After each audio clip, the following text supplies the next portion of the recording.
Substantial parts of your contract know-how are likely to be reused in several templates. Those contract building blocks are inserted into the Weagree Wizard only once and indeed used as often as necessary. In this video tutorial, we'll show you how to work with global building blocks and global contract clauses stored in the clause library, how to create them, and how to make your model contract clauses easily accessible to users. A global building block is a building block that can be reused in several different templates. Once you've created it in your clause library, you can insert it into any template. This applies to standard template blocks such as a parties block and a signature block, but it also applies to standard clauses such as confidentiality, force majeure, clauses regulating the ordering and forecasting of products, steering committees governing various kinds of contractual relationships, etc. Besides the building blocks in the clause library, you may have various boilerplate provisions which are not contract articles but sections, subsections, or subparagraphs. They're organized in a separate library but are as accessible as the global building blocks. There are three ways to use the clause library. A user can access it in two ways, the administrator in one way. A user can access the clause library in order to tailor a clause for insertion in the markup of a contract prepared by the other contracting party.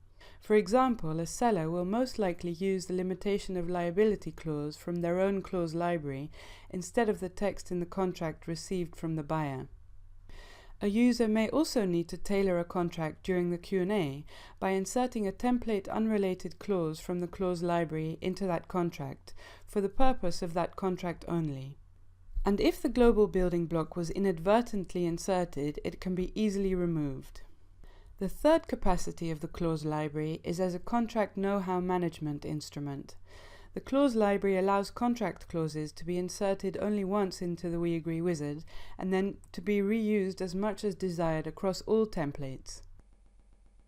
To create global building blocks in the clause library, as well as to insert them into your template, click Organize Global Building Blocks in the left-hand toolbar.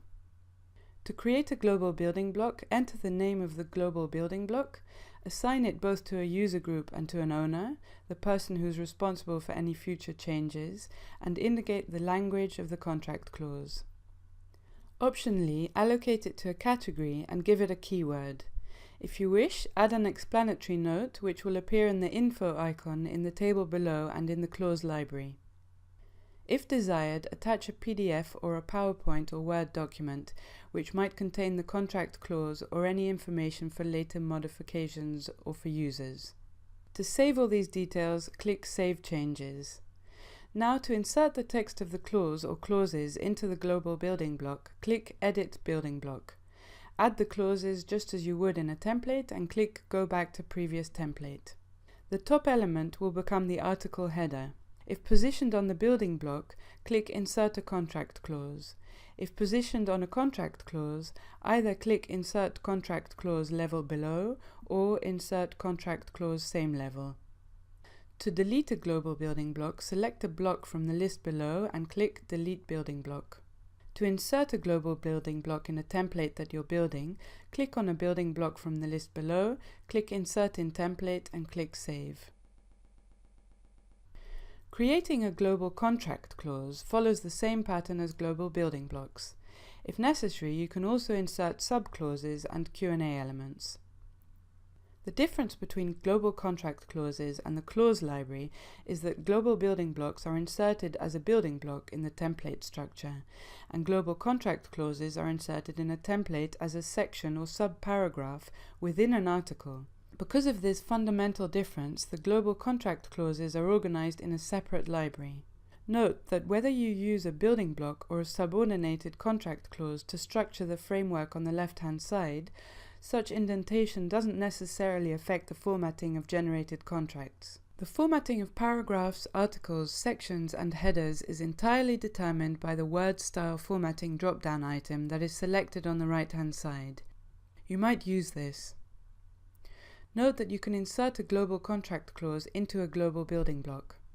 If you wish to add a keyword or category name to be assigned to any global building block or global contract clause, go to the sub-tab in the dialog and insert those you need. You can of course also rename or delete them here. The clause library is a very powerful instrument with which you can organize numerous clauses that have proven to be helpful in any past transaction.